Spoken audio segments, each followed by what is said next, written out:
Lurah Manggarai Selatan, Kecamatan Tebet, Jakarta Selatan, Muhammad Sidik bersama sopirnya Asep Yudiana menjadi korban pengeroyokan massa pendemo. Insiden itu terjadi di kawasan Jalan KS Tubun, Selipi, Jakarta Barat pada Senin 25 Agustus sekira pukul 18.30 waktu Indonesia Barat.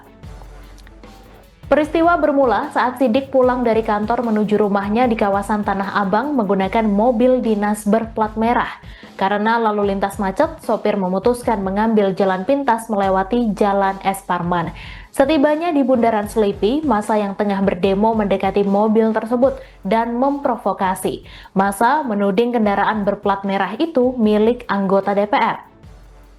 Sidik meminta sopir untuk terus berjalan, namun massa terus mengejar sembari memecahkan kaca mobil.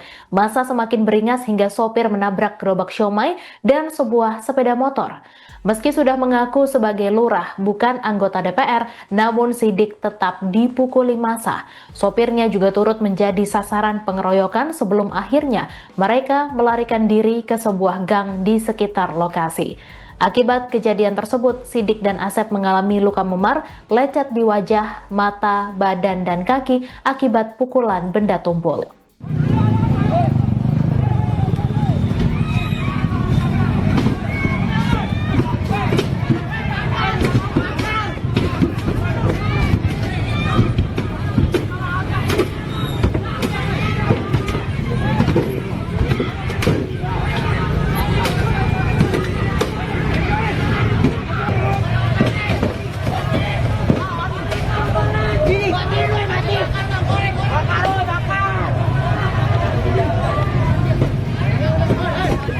Bang, misi bang, bang.